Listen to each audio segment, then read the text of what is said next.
Hello, bachcho. Let this question. A ball of mass small m when then dropped from a certain height strike the waves kept on a smooth horizontal surface. The move horizontally just after impact as shown the figure.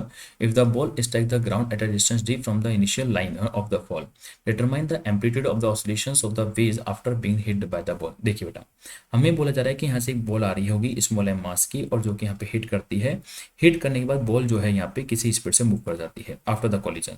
मान लीजिए उसकी speed मैं कहता हूँ कि you है बेटा, तो जैसे ही बॉल यहाँ पे यू स्पीड से मूव करी होगी तो उसी इंस्टेंट पे इस वेज को भी कोई ना कोई इंपल्स मिला होगा, उसकी वजह से इंपल्स इधर वी स्पीड से मूव करा होगा।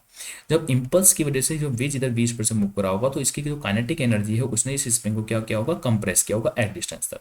और वही एम्पलीट्यूड हमसे पूछा गया है कि इसको कब तक कंप्रेस करता है, जब तक उसकी वेलोसिटी यहाँ पे जीरो नहीं हो जाती है। तो वो मैक्सिमम एम्पलीट्यूड हमसे पूछा जा रहा है बेटा। तो देखिए बेटा, है ना, जब कॉलिजन्स हो रहा है तो यहाँ पे बॉल है एम मास की, है ना, और वो वेज पर आके हिट कर रही है। ये आपके पास वेज बताया जा रहा है जिसका मास यहाँ पे कैपिटल एम मास है। और यहाँ पे बॉल आती है, टकराती है और यहाँ से टकराती है और यहाँ पे इसकी हाइट एच दी गई है। इसको एक हॉरिजॉन्टल स्पीड मिलती है यू स्पीड, और यहाँ से बॉल प्रोजेक्टाइल मोशन करती हुई यहाँ से यहाँ पे जाके हिट कर जाती है, वो डी डिस्टेंस पर कर जाती है, जो कि इसके लिए क्या होने वाली है, रेंज होने वाली है। तो मतलब अगर मैं बात करता हूँ फॉर बॉल की, अगर मैं बॉल की स्टडी करूँ, थोड़ा बॉल जो है यहाँ पे कितनी हाइट पर है, एच हाइट पर है। यहाँ से बॉल को जो स्पीड मिली है स्मॉल एम के जी बॉल का मास है, बॉल को यहाँ पे यू स्पीड मिली है बेटा। और बॉल यहाँ पे जो हॉरिजॉन्टल प्रोजेक्टाइल मोशन करती है जिसकी वजह से उसकी जो रेंज है यहाँ पे आके हिट करती है, और इसकी जो रेंज है यहाँ पे आर, वो रेंज हमें यहाँ पे डी दी गई है बेटा। तो रेंज का जो फॉर्मूला होता है वो हम जानते हैं कि रेंज का फॉर्मूला होता है u under root two h by g होता है। तो यहाँ पे रेंज कितनी दी गई है, डी दी गई है, यू है, हाइट कितनी है, एच है, और acceleration due to gravity g है बेटा। दोनों तरफ स्क्वायर कर दीजिए, d d two h u square upon g हो जाएगा। तो बेसिकली हमारे पास पहले तो यू स्क्वायर पता होना चाहिए, तो यू स्क्वायर कितना हो गया, G D square upon two h हो जाता है। तो यू का वैल्यू कितना हो गया, यू का value d upon under root g by two h हो जाता है। ये हमारे पास यू का वैल्यू हो जाता है बेटा। तो हमने पहले सबसे पहले यू का वैल्यू कैलकुलेट कर लिया है कि यहाँ पे बॉल कितनी स्पीड से हॉरिजॉन्टली मूव करी होगी, यू स्पीड हमने कैलकुलेट कर ली। अब इस यू स्पीड की वजह से इस बेस को कितना स्पीड मिला होगा वो बात करते हैं, है ना। तो जो बॉल है एम मास की वो यहाँ पर यू स्पीड से गई है बेटा, और जो वेज है आफ्टर द कॉलिजन, जो वेज है बेटा आपका जिसका मास यहाँ पे कैपिटल एम है, वो यहाँ पर वी स्पीड से गया होगा बेटा। तो अगर हम बात करें apply conservation of momentum, apply conservation of momentum बेटा, तो कंजर्वेशन ऑफ मोमेंटम अप्लाई करते हैं, कंजर्वेशन ऑफ मोमेंटम। तो कंजर्वेशन मोमेंटम कहता है कि कुछ भी इंसिडेंस होने से पहले का मोमेंटम तो सब कुछ जीरो था बेटा, पहले बॉल का भी जीरो था और वेज का भी जीरो था बेटा। जैसे ही कॉलिजन्स हुआ तो वेज आपका एम यू स्पीड से माइनस एक डायरेक्शन में गया तो माइनस का आई कैप हो जाएगा, और वेज जो है कैपिटल एम मास का वो वी स्पीड से गया, तो यहाँ पे स्मॉल एम इंटू यू बराबर एम इंटू वी हो जाता है। तो जो वेज का स्पीड है वो कितना हो गया, small m upon capital M into वेज बॉल का स्पीड हो जाता है।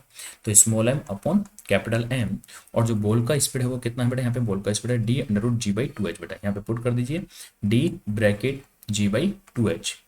ये हमारे पास बॉल का इस वेज का स्पीड हो जाता है, वेलोसिटी ऑफ वेज हो जाता है बेटा। तो ये किसका स्पीड हो गया बेटा, वेलोसिटी ऑफ वेज हो जाता है, वेलोसिटी ऑफ वेज हो जाता है। तो वेज का जो वेलोसिटी है बेटा वो हम यहाँ पे क्या देख पा रहे हैं, v बराबर small m into d upon capital M under root g by two h बेटा। ये आपके पास वेज का वेलोसिटी आ जाता है। अगर वेज का वेलोसिटी आ गया तो वेज क्या करेगा, स्प्रिंग को कंप्रेस कर रहा है। तो हम यहाँ पे क्या देख रहे हैं कि ये वेज है जिसका मास कैपिटल एम है, जो वी स्पीड से मूव कर रहा है, और यहाँ पर क्या लगी हुई है आपके पास, एक स्प्रिंग लगी हुई है, और ये स्प्रिंग को कंप्रेस कर रहा है। स्प्रिंग का स्प्रिंग कांस्टेंट के है बेटा। बेटा कोई भी वेज स्प्रिंग को कब तक कंप्रेस करेगा, स्प्रिंग को कंप्रेस कब तक करेगा बेटा, एक डिस्टेंस तक कंप्रेस करेगा। क्यों कंप्रेस करेगा एक डिस्टेंस तक, क्योंकि उसकी जब तक फाइनल स्पीड जीरो नहीं होती वेज की तब तक वो कंप्रेस करेगा। तो अप्लाई एनर्जी कंजर्वेशन।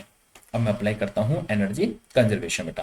तो एनर्जी कंजर्वेशन क्या कहता है, एनर्जी कंजर्वेशन कहता है कि यहाँ पे जो काइनेटिक एनर्जी है वेज की 1/2 एम इंटू वी स्क्वायर, और यहाँ पे स्प्रिंग में जो स्टोर होने वाली है पोटेंशियल एनर्जी 1/2 के एक्स स्क्वायर बराबर होनी चाहिए, के से के कट जाएगा। तो फाइनली एक्स स्क्वायर जो है यहाँ पे एम बाई के है ना इंटू वी स्क्वायर आ जाता है बेटा। तो फाइनली यहाँ पे अगर मैं मैक्सिमम देखता हूँ एम्पलीट्यूड, तो बेटा वो मेरे पास कितना आ गया, एक्स बराबर आ जाएगा अंडर रूट एम बाई के इंटू वी आ जाता है बेटा, इंटू वी आ जाता है अंडर रूट एम बाई के आ जाता है बेटा। यहाँ पे क्या आ जाएगा, यहाँ पे आपके पास के आ जाएगा, स्प्रिंग कांस्टेंट आ जाता है अंडर रूट एम बाई के इंटू वी आ जाता है। तो अगर मैं वी का वैल्यू पुट कर दूं तो मैक्सिमम कंप्रेशन आ जाएगा अंडर रूट एम बाई के, तो ये आ चुका है इंटू वी, और वी का वैल्यू कितना बेटा, small m d upon capital m, small m d upon capital m है, और under root g by two h है, under root g by two h है बेटा। तो अगर हम यहाँ पे मैक्सिमम कंप्रेशन लिखते हैं तो small m capital M into d bracket g, और यहाँ पे capital M upon two h के हो जाता है बेटा। ये स्प्रिंग में होने वाला मैक्सिमम कंप्रेशन एंड एम्पलीट्यूड हो जाता है, और यही हमारे क्वेश्चन का आंसर हो जाएगा। Small m capital M upon into d, small m d capital M, और ऊपर क्या गया g m upon under two h के हो जाता है बेटा। मतलब हमारा पहला ऑप्शन एकदम करेक्ट हो जाता है। ओके बेटा, थैंक यू।